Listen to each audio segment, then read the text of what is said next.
हमारे चैनल को सब्सक्राइब करें और बेल आइकन दबाएं। मैं हूं दयानंद शेट्टी और आप मुझे इंस्पेक्टर दया के नाम से जानते हैं। For more episodes of CID subscribe to lift crime and hit the bell icon. Sir, Daya sir की गाड़ी इसी रास्ते पर करीब 100 मीटर दूर है। 100 मीटर? मगर फोन क्यों नहीं उठा रहा है वो?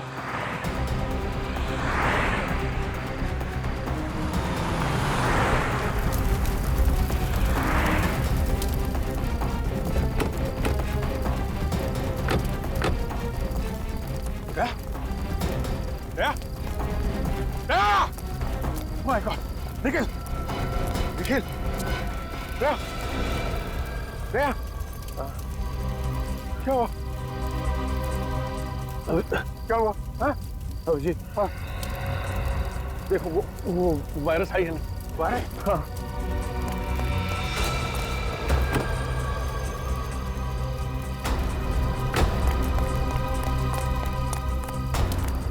सर, वायरस नहीं है। क्या? वायरस नहीं है? सर, दया! दया!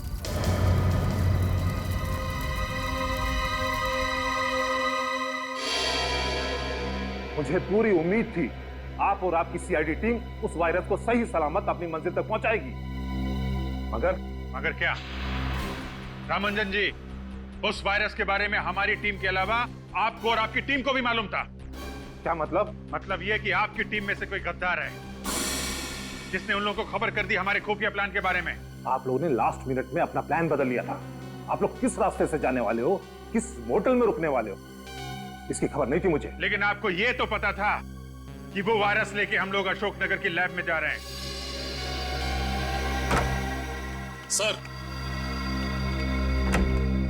इस रघु से बहुत पूछा, लेकिन इसकी सुई एक ही जगह पर आकर अटक गई। इसने ये सारा काम सिर्फ पैसों के लिए किया, लेकिन वो पैसे दिए किसने ये इसे नहीं पता।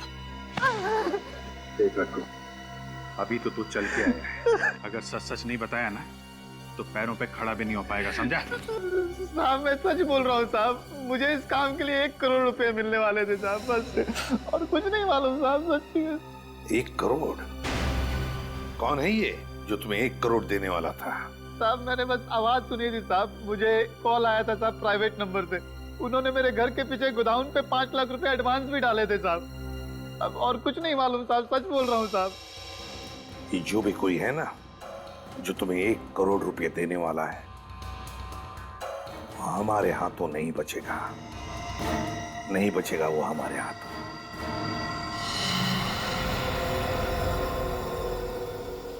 .22 कैलिबर की गोली? दया सर की गाड़ी पर .22 कैलिबर की गोलियां चलाई गई? हाँ रजत, और इन गोलियों के नीचे रिम भी है, ये देखिए। रिसर्च लैब पर जो गोलियां चली थी उनके नीचे रिम नहीं था और ना वो .22 कैलिबर की थी, वो थी .45 कैलिबर की गोलियां। और सर, इस हमले में ना तो ऑटोमेटिक गन्स का इस्तेमाल किया गया था और ना ही ज्यादा कैलिबर की गोलियों का। वही तो रजत, वही तो।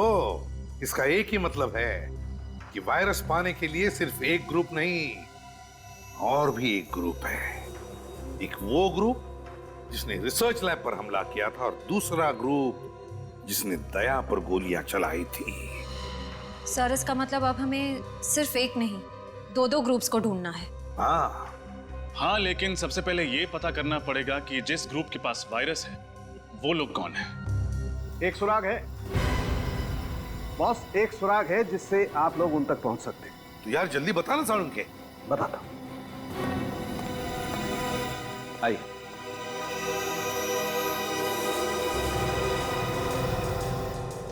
बॉस, ये उस बॉम्ब के टुकड़े हैं जिसका इस्तेमाल करके मुजरिमों ने उस वैन की धज्जियां उड़ाई। इस बॉम्ब में टाइमर के साथ साथ फर्टिलाइजर भी मिला है।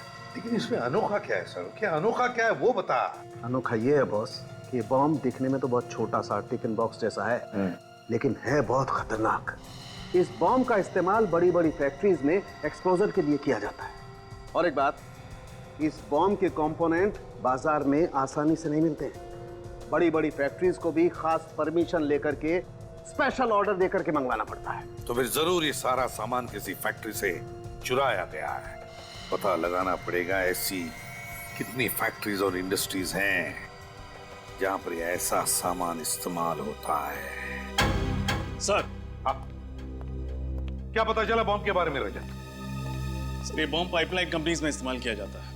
मैंने शहर की हर ऐसी कंपनी को इन्फॉर्म कर दिया है। जैसे ही पता चलेगा कि ये बॉम्ब कहां से गायब हुआ था, हमें खबर मिल जाएगी। सर, उस नकली नंबर प्लेट वाली गाड़ी का पता चल गया। चेसी नंबर से ढूंढ लिया कि वो गाड़ी किसकी है। किसकी है गाड़ी? सर, यूनिक टैक्सी कंपनी की है। अच्छा, यूनिक टैक्सी कंपनी। सर, वो वैन किसी ने बुक नहीं की, वो तो चोरी हो गई थी। क्या वैन चोरी हुई थी? हाँ सर, कल ही वैन चोरी हुई और कल ही मैंने पुलिस में रिपोर्ट भी लिखवा दी थी। झूठ तो नहीं बोल रहे हो? क्या सर, मैं झूठ क्यों बोलूंगा? एक तो मेरा इतना बड़ा नुकसान हो गया, ऊपर से आप मुझ पे ही शक कर रहे हैं। अच्छा, ये तुम्हारी वैन यहाँ से चोरी हुई थी? हाँ सर, यही वो जगह है जहाँ मेरी वैन खड़ी थी। यहाँ पे खड़ी थी?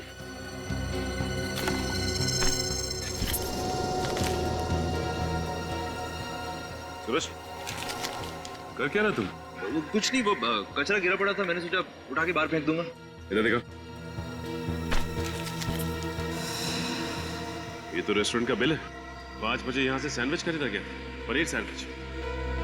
ये कितने बजे चोरी हुई थी वैन यहाँ से? सर, ये कोई शाम 8 बजे। शाम 8 बजे वैन चोरी हुई और 5 बजे कैफे किमानी से सैंडविच खरीदा गया और उसके बाद वैन चोरी हुई। Cafe Kimani. तो आपके वेयरहाउस से सिल्वर बॉक्स गायब है? हाँ सर। ऐसे कैसे बॉक्स चोरी हो गया? आपके सिक्योरिटी गार्ड खर्राटे मार रहे थे क्या? नहीं सर, वो दरअसल 2 दिन पहले वेयर हाउस में आग लगी थी। शायद उसी दौरान किसी ने बॉक्स को चुरा लिया होगा। ये आग लगी कैसे? सर, वो शॉर्ट सर्किट की वजह से। उसके बाद हमने मेन बोर्ड को चेंज कर दूसरी जगह शिफ्ट कर दिया था। जहाँ ये मेन बोर्ड पहले था, वो जगह दिखाइए। आइए सर। सर, ये रहा बोर्ड।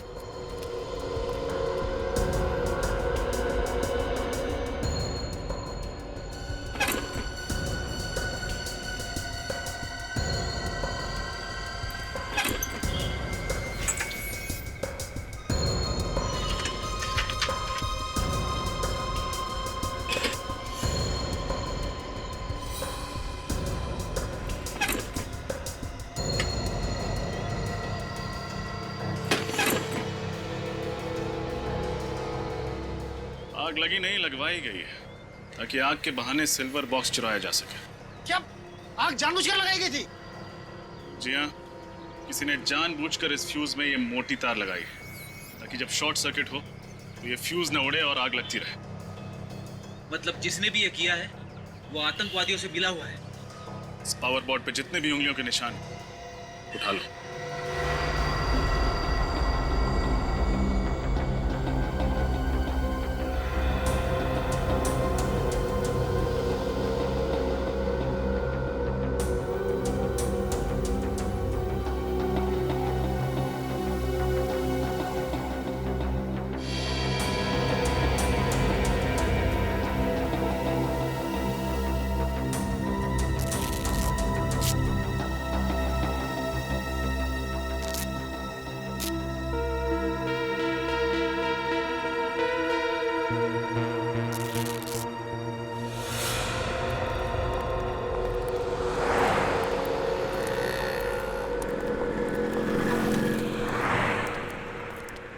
क्या लेंगे सर?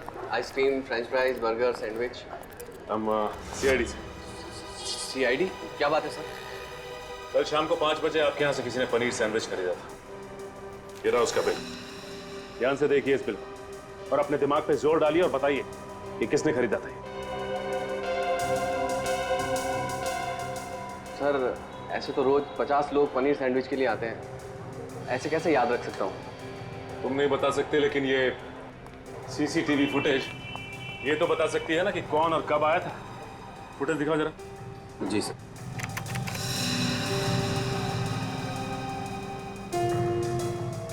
नहीं, ये 5 बजे का फुटेज दिखाओ।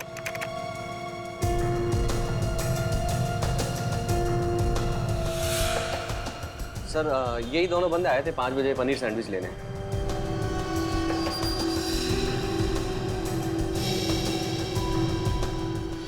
सर, ऐसा लग रहा है कि एक आदमी ने दाढ़ी लगाई हुई है और ये दूसरे ने टोपी और चश्मा लगा रखा है। ओह, तो ये दोनों के दोनों वेश बदल कर यहाँ पे आए थे। ये फुटेज चाहिए हमें।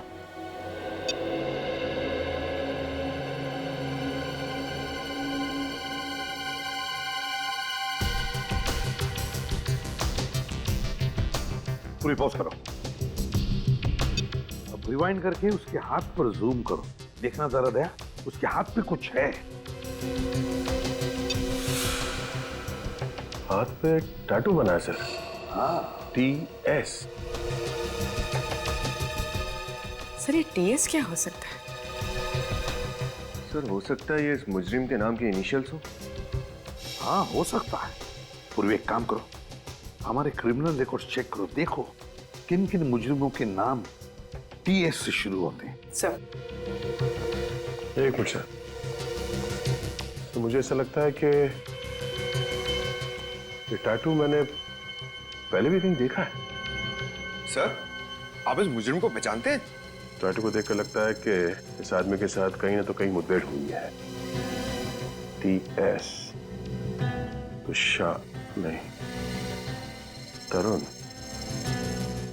क्या नाम है उस आदमी का? TS, तेजा शान। TS है।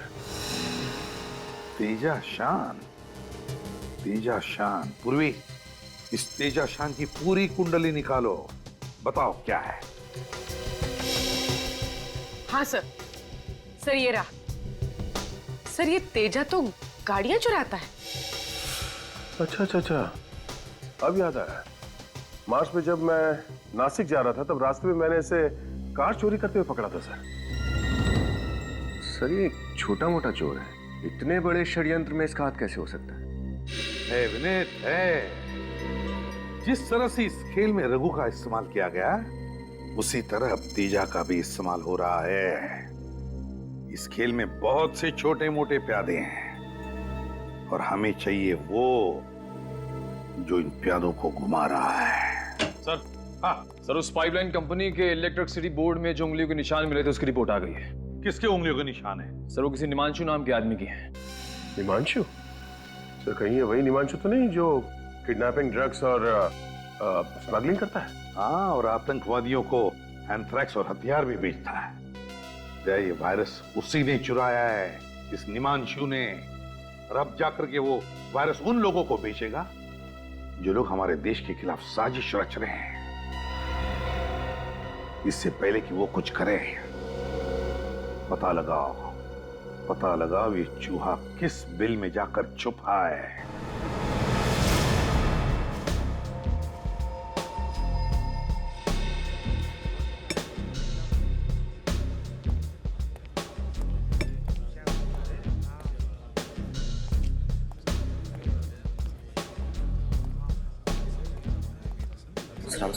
बैठ कर लो। देख, मुझे निमांशु का एड्रेस चाहिए। निमांशु? देश की सुरक्षा का सवाल है, जल्दी बता। साहब अपन सच बोल रहे हैं। अभी वो किधर है उनको सच में कुछ भी पता नहीं।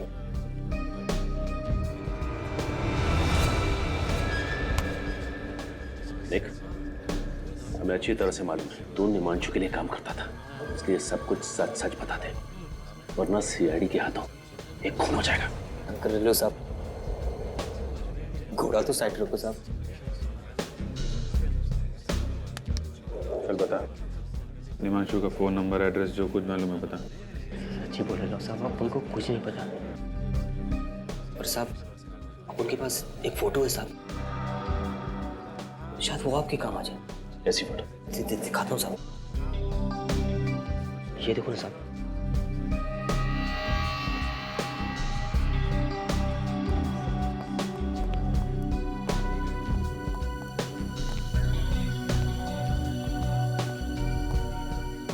कहाँ की फोटो है ये? साहब को तो लगता है ना शायद ये निमांशु भाई के नए अड्डे का है। वो अपना एक दोस्त है मुन्ना, उसी ने भेजे था। साहब बोल रहा था ना कि अभी इधर करोड़ों का डीलिंग होने वाला है। अभी निमांशु भाई बहुत बड़ा हाथ मारने वाला है। सर इसका मतलब उस वायरस की बिक्री इसी जगह पे होने वाली है। अरे तो अपने उस मुन्ना से पूछना कहाँ का एड्रेस है ये। साहब वो तो बाहर गाँव गया है, ना तो उसका कोई फोन नंबर है ना कोई एड्रेस। सच्ची बोल रहे हो साहब। ये बंगलो जो है समंदर के आसपास का ही लगता है। यहाँ भी एक कार भी खड़ी है। XYP 5051। पता लगाओ ये कार किसके नाम पे रजिस्टर्ड है। इस कार से ही पता चलेगा इस बंगलों के बारे में।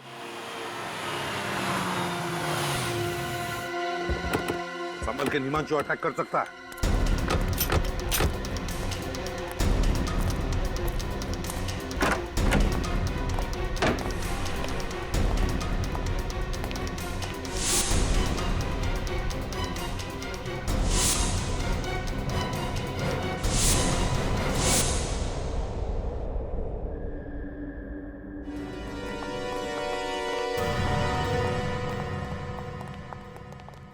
पूरा घर खाली है, लगता है बाकी लोग भाग गए। हाँ अभिजीत, जरूर है निमांशु वायरस लेकर भागा है। काम करो तुम दोनों, चेक करो इनकी जेबें, देखो कोई फोन नंबर या एड्रेस वगैरह मिलता है क्या। सर ये कल्लू कह रहा था निमांशु वायरस का बहुत बड़ा सौदा करने वाला है। अभिजीत जो कुछ भी हो, लेकिन इससे पहले कि ये वायरस हमारे देश के दुश्मनों के हाथों पड़ जाए, इस निमांशु को हमें पकड़ना ही होगा। सर, हाँ सर, इसके पास ही मोबाइल मिला।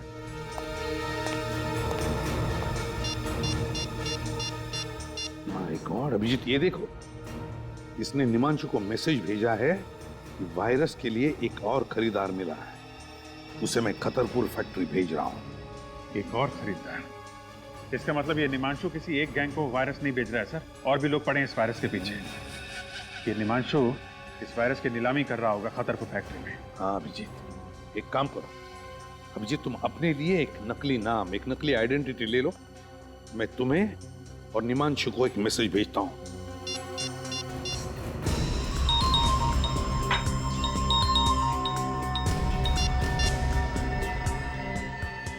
तो और बंदों को खतरपुर फैक्ट्री भेज रहा हूं।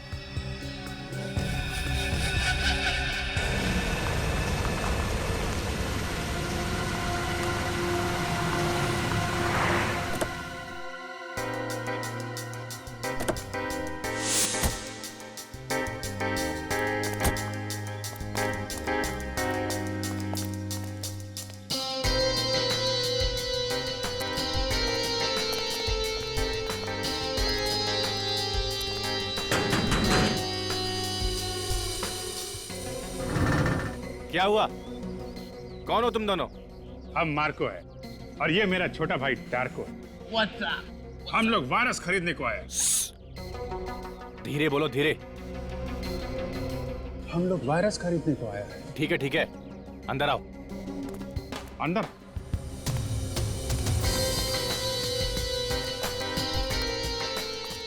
रुको, अपुन के आदमी का मैसेज दिखाओ। तुम हम पर शक करता है? जाने दो छोटे, जाने दो, जाने दो, जाने दो। मैसेज देखना है? हाँ।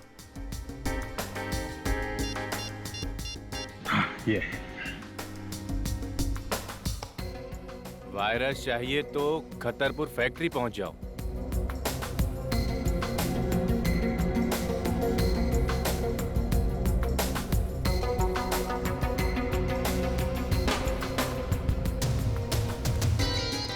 एक मिनट।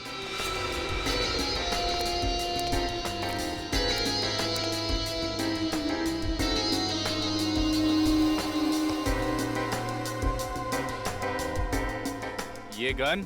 गन? हम लोगों के पास गन नहीं होगा तो क्या लॉलीपॉप होगा?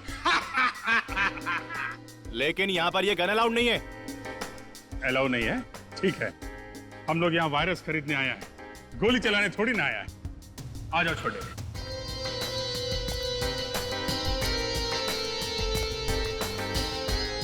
बॉस, ये मार्को और ये इनका छोटा भाई टार्को। हेलो निमांशु। हेलो मार्को, टार्को, पहले कभी सुना नहीं इन दोनों के बारे में। इसीलिए तो हम वो वायरस खरीदने को आए। उस वायरस से हम वो धूम मचाएगा, वो धूम मचाएगा कि इंटरपोल का पुलिस भी हमारे नाम से थर थर कांपेगा। कहां से पकड़ के लेके आए इन दो नमूनों को? कितना कीमत है तुम्हारा वायरस का? सबसे ज्यादा कीमत हम देगा। बिठाओ इन दोनों को। चलो अंदर आ जाओ। नमूना बोला तुमको?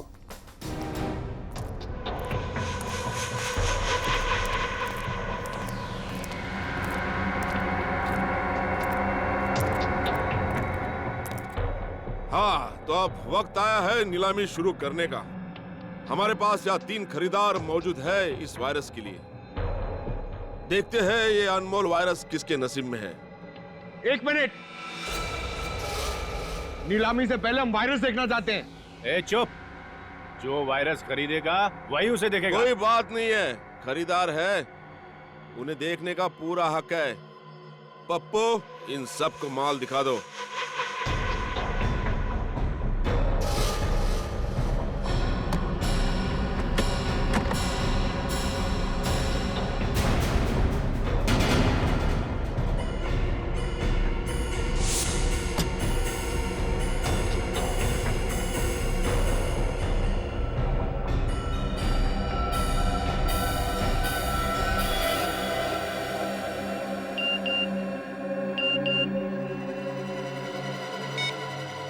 वायरस यहीं पर है।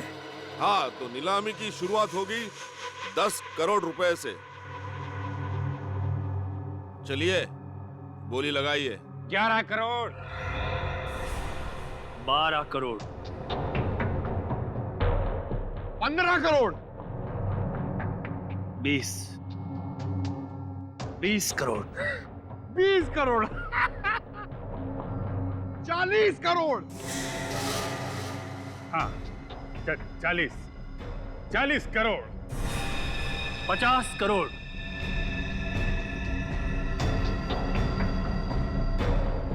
60 करोड़,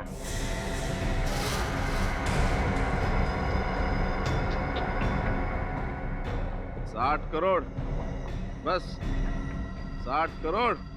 इस अनमोल वायरस की कीमत तो 100 करोड़ भी कम है।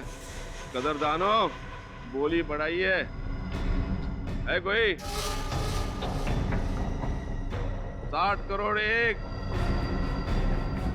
60 करोड़ 2, 60 करोड़ 3। मुबारक हो मार्को और टार्को, वायरस आपका हो गया। पैसे लायो? कैसी बच्चों वाली बातें करते हो निमांशु? 60 करोड़ रुपए कोई पॉकेट में लेके घूमेगा? ये लो, मेरे इस मोबाइल फोन में अपना अकाउंट नंबर टाइप कर दो। 2 मिनट में तुम्हारे अकाउंट में पैसे ट्रांसफर हो जाएंगे। लाइए।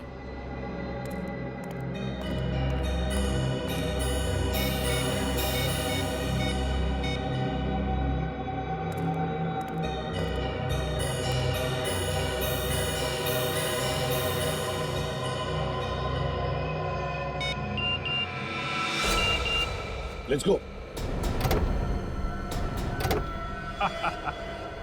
मुबारक हो निमांशु, 2 मिनट में तुम बहुत अमीर आदमी बनने वाले हो। तुम्हारे साथ काम करके मार्को और टार्को को बहुत मजा आया। लाओ, अब वो वायरस हमको दे दो। लाओ। रख।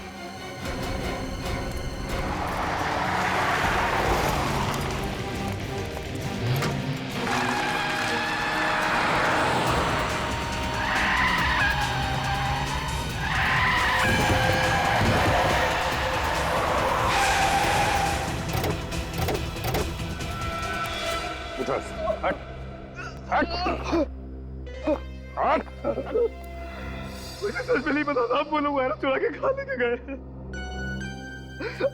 ऐसे नहीं मानेगा सर, लातों के भूत बातों से नहीं मानते। अब आप लोग मेरा यकीन क्यों नहीं करते साहब? कि झूठ बोल के क्या मिलेगा साहब? एक आतंकवादी पर यकीन करें, एक देशद्रोही पर यकीन करें। साहब मैं देशद्रोही नहीं हूँ साहब। मैं तो पिछले हफ्ते इस गिरोह से जुड़ा हूँ साहब। अगर मुझे पहले पता होता साहब ये लोग देश को इतना बड़ा नुकसान पहुंचाने वाले हैं, तो मैं कभी इन लोगों का साथ नहीं देता साहब, कभी नहीं। फिर किसने कहा तुम्हें इस गैंग में शामिल होने के लिए? साहब पैसों के खातिर मैं इन लोगों के साथ जुड़ गया था साहब। अच्छा, तो पहले मालूम नहीं था कि ये लोग वायरस चुराने वाले? हाँ? नहीं साहब, ये लोग मुझे कुछ बताते नहीं थे साहब। मुझे तो आज सुबह तक ये भी नहीं पता था कि हम लोग वायरस चुराने के लिए एक बार फिर से हमला करने वाले साहब। फिर से? हाँ साहब। पहले कब किया था हमला? कौन? साहब, इससे पहले जो सरकारी बिल्डिंग पे हमला हुआ था, वो हमला भी हम ही लोगों ने किया था साहब। सरकारी बिल्डिंग पर हमला किया था, हाँ? और कहते हो कि तुम देशद्रोही नहीं हो? नाम क्या है तुम्हारे बॉस का? है कौन वो? सब दामोदर नाम है उसका साहब। दामोदर? पूर्वी, हमारे क्रिमिनल रिकॉर्ड चेक करो, देखो क्या पता चलता है इस दामोदर के बारे में। सर, कब से प्लानिंग चल रही थी तुम्हारी इस हमले की? प्लानिंग तो तभी से चालू थी सर, जब से निमांशु के गिरोह वाले वायरस हमारी नाक के नीचे से निकाल के ले गए थे साहब। इस बात की जानकारी दामोदर उसके कुछ खास आदमियों को ही होती थी साहब। इसके अलावा मुझे कुछ नहीं पता था। कुछ नहीं पता सुन के हमारे कान सड़ गए। हाँ, ये वायरस कहाँ है बता दे, वरना तेरा क्या हशर करेगा कानून ये हम भी नहीं जानते, समझा? सर, दामोदर नाम का कोई भी मुजरिम हमारे क्रिमिनल रिकॉर्ड्स में नहीं है। सर, ये आदमी हमसे अभी भी झूठ बोल रहा है। इसने अपने बॉस का असली नाम अब तक नहीं बताया। अब मुझे तो उसका नाम दामोदर ही बताया गया था साहब।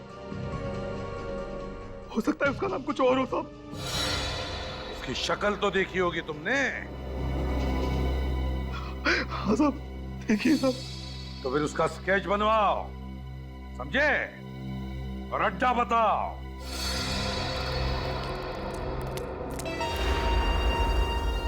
अभिजीत, पूर्वी के साथ उत्तर हम लोग इस तरफ जाते हैं।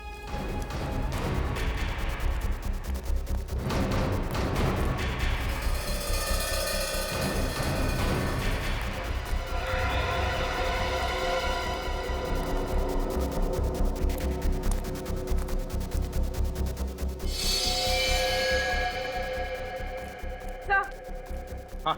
सर, कुछ भी नहीं मिला, खाली पड़ा हूं।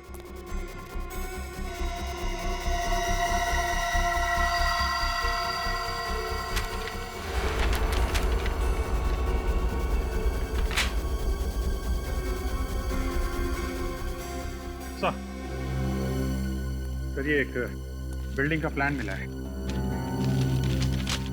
अभिषेक, किस बिल्डिंग का प्लान हो सकता है ये? सर, हो सकता है बिल्डिंग इनके छुपने का कोई इकला अड्डा हो। नहीं निखिल, मुझे नहीं लगता ऐसा खतरनाक वायरस लेकर वो बार बार अड्डा नहीं बदलेंगे। मुझे तो लगता है ये लोग इसी बिल्डिंग में वायरस फैलाने वाले हैं।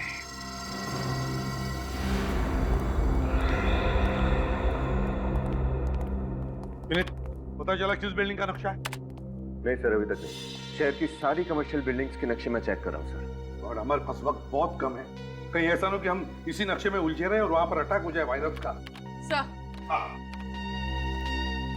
सर, उस सत्या ने जिस दामोदर का स्केच बनवाया था वो दामोदर नहीं, उसका नाम अंशुमन है। अंशुमन? कोई पुराना पापी है क्या? नहीं सर, अंशुमन कोई मुजरिम नहीं है, बल्कि एक आर्मी ऑफिसर था। What? Army officer? Army officer? क्या याद आया, 2008 में अंशुमन नाम के एक ऑफिसर को दुश्मन देश ने पकड़ा था और उसे मार भी डाला था। तो जरूर ये वही अंशुमन है, वही अंशुमन है ये। सर, मगर ये कैसे हो सकता है? एक मरा हुआ आर्मी ऑफिसर ये काम कैसे कर सकता है सर? सर, शायद ये दामोदर अंशुमन के भेष में ये सब कर रहा है, अंशुमन का चेहरा लगाकर। नहीं निखिल, ये दामोदर तो लोगों के सामने आने के लिए तैयार ही नहीं, किसी ने भी उसे देखा नहीं, तो फिर वो अंशुमन के भेष में क्यों आएगा? नहीं, ये अंशुमन मरा नहीं, अंशुमन जिंदा है, अभी भी अंशुमन जिंदा है। सर, अगर ये अंशुमन जिंदा है तो अपने परिवार वालों से जरूर मिलता होगा। पूर्वी, इसकी फैमिली का रिकॉर्ड चेक करो। सर, एक आर्मी ऑफिसर क्यों अपने देश के साथ गद्दारी करे? क्योंकि शायद उसके दिल में आज भी इस बात का गुस्सा है कि जब दुश्मन देश ने उसे पकड़ा तो हमारा देश और देशवासियों ने उसे बचाने के लिए कुछ नहीं किया। पर सर, ये बात तो सच नहीं है, सरकार तो पूरी कोशिश करती है उन्हें बचाने के लिए। हाँ पूर्वी, ये बात तो हमें भी पता है, लेकिन शायद उसे लगा होगा कि हमारे देश ने उसे बचाने की पूरी कोशिश नहीं की और इसलिए वो बागी बन गया। सर, हाँ सर, ये नक्शा होटल फ्री एशिया के नक्शे से मैच हो गया सर।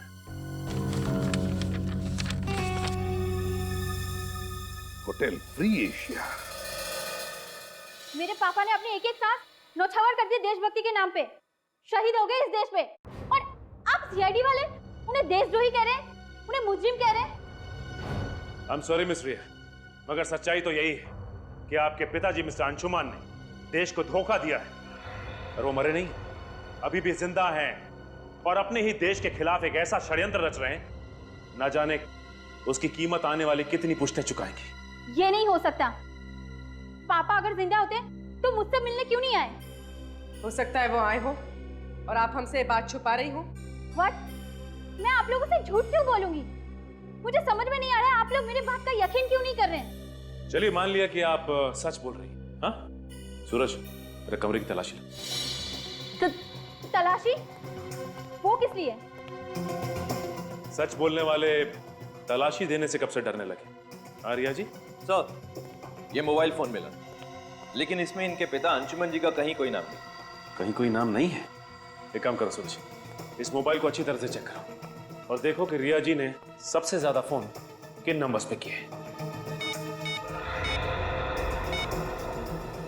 सर, ये 5 नंबर्स पे। 5 नंबर्स? पता करते हैं कि इनमें से कौन सा नंबर वायरस की नीलामी वाली जगह पर था।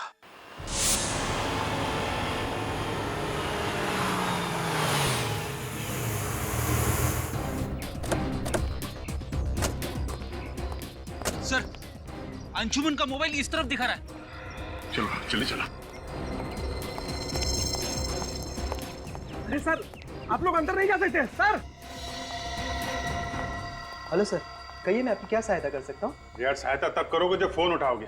कब से फोन कर रहे हैं, उठा क्यों नहीं रहे हैं आप लोग? सॉरी सर, वो क्या आज आर्मी वालों की कॉन्फ्रेंस है, सभी लोग उसी की भागदौड़ में लगे हुए, शायद इसीलिए किसी का फोन की घंटी पर ध्यान नहीं गया। ये कॉन्फ्रेंस होनी नहीं चाहिए। सर बस क्यों? हम लोग सीआईडी से कॉन्फ्रेंस रोको जल्दी। सर सॉरी सर, लेकिन कॉन्फ्रेंस तो शुरू हो चुकी है, 11 बजे का वक्त था सर। माय गॉड, ये आदमी आया कॉन्फ्रेंस के लिए? पता नहीं सर, इतने सारे लोग किसका चेहरा याद रखूं, पर बात क्या है सर? बात बहुत सीरियस है। एक काम करो, तुम्हारा होटल अच्छी तरह से सील करो, कोई अंदर बाहर नहीं आना चाहिए। सीसीटीवी का लाइव कवरेज हमें देखना है अभी। सर किस तरह? अभिजीत, या एक्सक्यूज मी, श्रेया का जरा जाइए प्लीज जल्दी।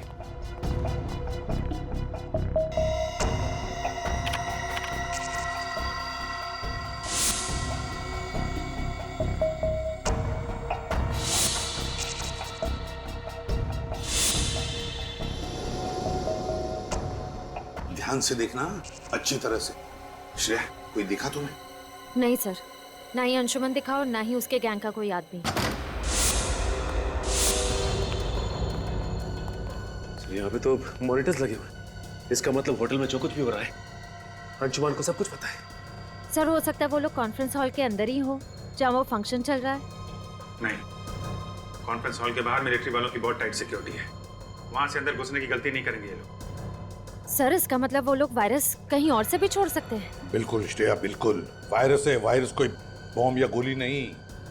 एक बार ये वायरस हवा में फैल जाए ना तो पता नहीं कितने लोगों की जानें चली जाएंगी। सर ये हवा में वायरस डालने का सबसे आसान तरीका ये एयर सर्कुलेशन के जरिए। हाँ, एयर सर्कुलेशन।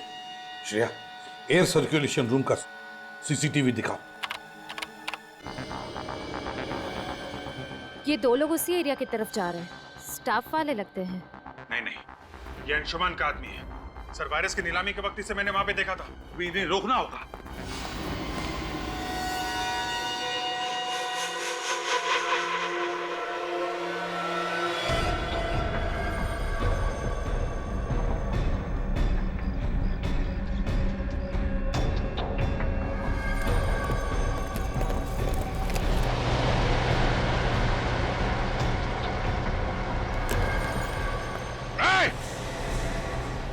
रुक जाओ वरना गोली मार दूंगा।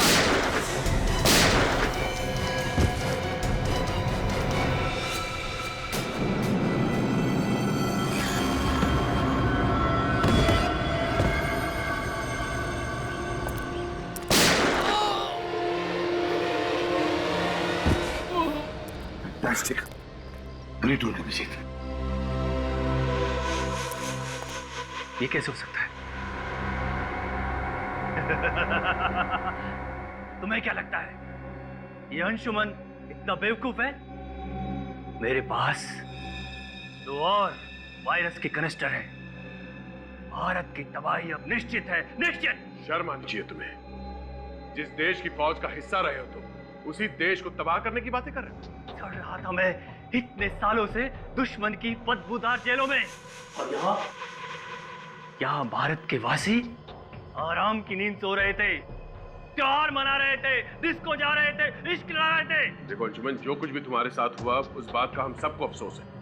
और ऐसी बात नहीं है कि सरकार ने कोशिश नहीं की थी तुम्हें बचाने की, कोशिश की थी।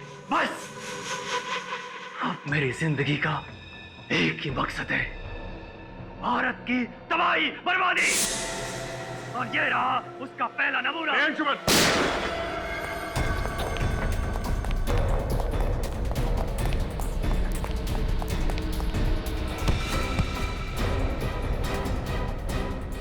इतनी आसान मौत नहीं मिलेगी तुझे अंशुमन। तूने जो किया है उसका अंजाम तो झेलना ही पड़ेगा।